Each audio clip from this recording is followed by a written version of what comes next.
These are the supplements that I have used during pregnancy, and I'm going to talk at the end of this video about a couple of different supplements that I do avoid.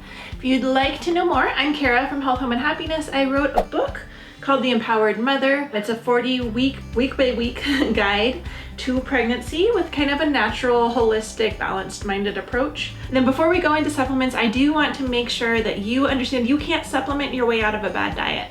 So getting a nutrient-dense diet, which is kind of as much meat, dairy, and eggs as you can stomach, eating liver, all of that is super important for your baby's growing brain and their midline development, their nerve development, all of that. But let's take a look at supplements because I do find them to have a place in my diet, especially with like the first trimester when the baby's growing so much and also you're feeling sick. And so you might have a bunch of food aversions and just kind of be doing the best that you can. Supplements can be super helpful for ensuring the baby gets everything that they need and you get everything that you need to support your body that is rapidly changing to accommodate this baby. So let's start with prenatals. When choosing a prenatal, you want to choose one that has natural folate, methylfolate, or folinic acid, which I will link to all three of these below. This is an actual prenatal.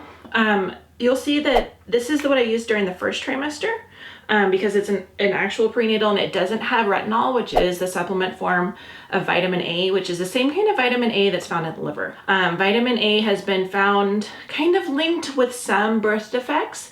And so just during the first trimester, I'm careful to avoid it. Other than eating liver, which I do eat liver and take cod liver oil through my whole pregnancy. We'll talk about that in a minute.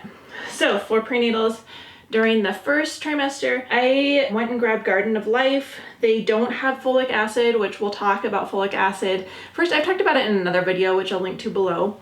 And I'll talk about it a little bit more later on, why you want to avoid it. But that during the first trimester, having an actual prenatal is probably a good idea. I don't love these. They have a bunch of extra stuff, which is what I usually don't love about prenatals, is that they have like spinach, which contains oxalates. They have just a bunch of like herbs and vegetables that I try to have a more simple diet. I try not to include a bunch of extras.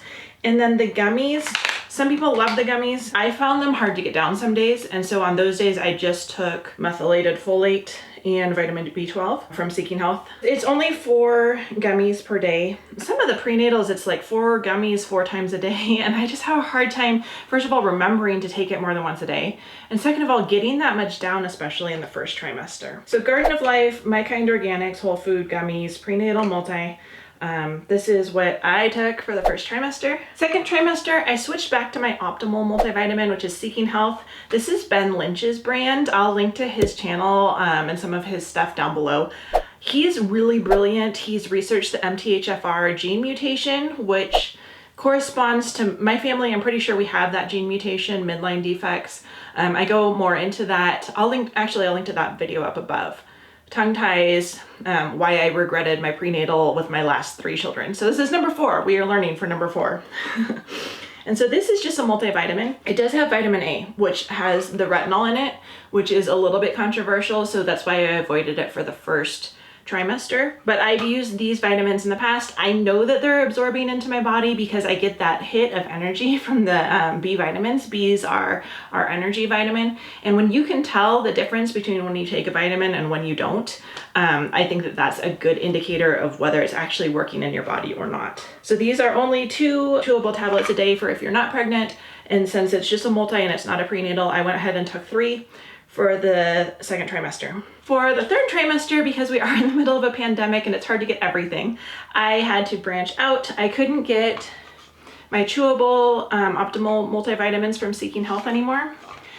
And I was thinking that I might need to start adding iron anyway because our blood builds up a lot in the third trimester. Adding iron really helps your body to make that blood. So I switched to another multivitamin. This is Optimal Multivitamin with Iron by Seeking Health again. I'm a really big fan of this brand. I just feel like Ben Lynch is a really honest, cares about the quality that goes into his vitamins, and so they're a good product. These again do have that vitamin A that I would avoid during first trimester. Other than the form that's found in liver, I did continue eating that, and liver pate. These have all your good B vitamins. They have folate as methyl tetrahydrofolate, which is really easily absorbed for those of us that do have gene mutations. They have B12 that's easily absorbed. Again, for those of us with gene mutations. So those are the 3 multivitamins, and I'll link to all of these down below, that I used for the 3 different trimesters. As I was in the first trimester, I also used Floradix to get my iron levels up a little bit. The first trimester, you're building your blood also.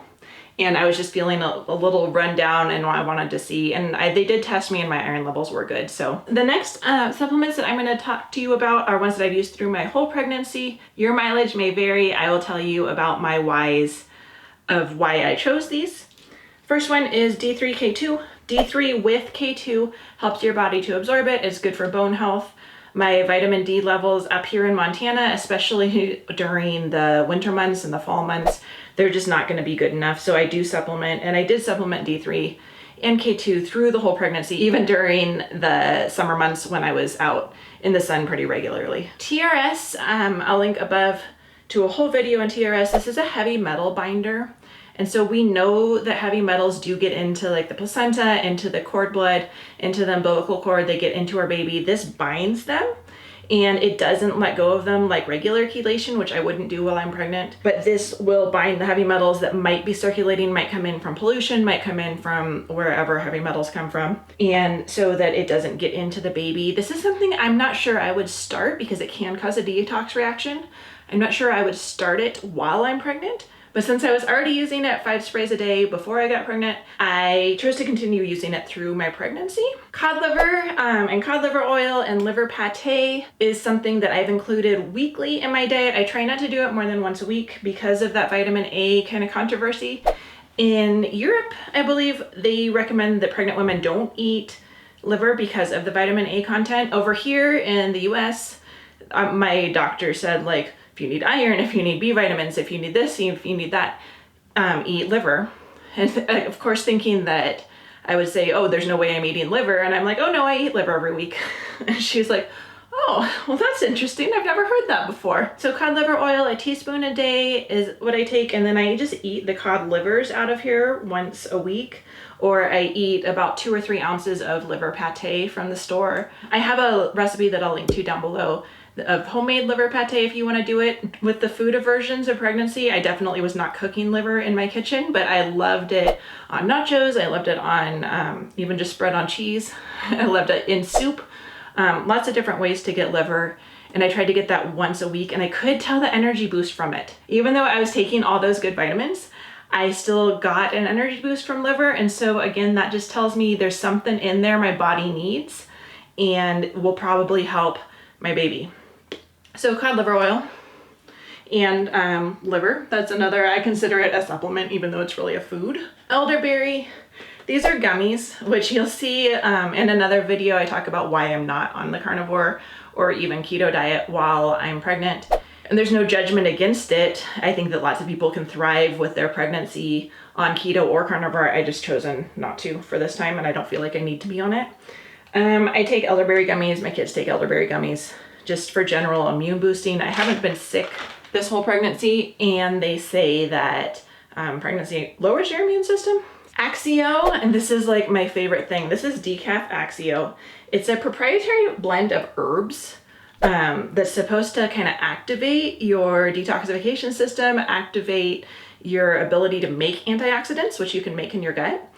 And it also contains B vitamins, and it's the good form of B vitamins. I will link to this down below. I was surprised. I drink this every afternoon. It's like my afternoon pick-me-up. It makes me happy. I like look forward to it. Sometimes I drink 2 a day, but there's no caffeine in it. There's really nothing bad in it. It just has this blend of herbs that activates your cells, activates your enzyme pathways, activates all of that stuff that you want going and in tip-top shape for your baby. And then last, this is just plain Epsom salt from Costco. I didn't save the container. So this is the container I keep in my bathroom. Epsom salt has magnesium and sulfur, which are, magnesium's good for all sorts of things.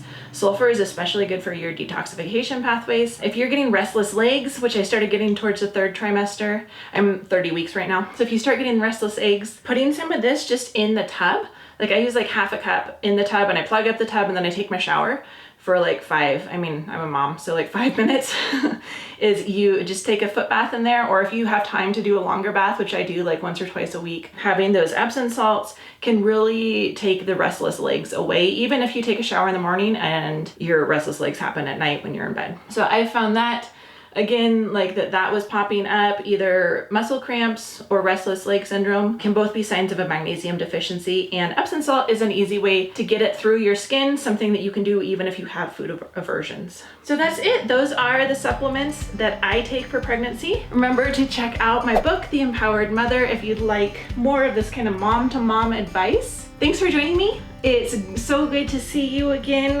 If you have any baby related questions, if you want to leave them in the comments, I'd love to hear from you. If you'd like to hear more pregnancy videos, I have a couple more coming up, including superstitions about gender predictions and which ones have been true and which ones have been false for me, and also kind of a trimester by trimester, mom to mom guide overview per trimester of different things that are going on with pregnancy and what you can do about them. And in there I kind of cover some of the advice, the mainstream advice that I might deviate from or I do actually follow. So I will see you back later. Hit subscribe so that you don't miss any of these videos, and we'll talk again soon. Bye-bye.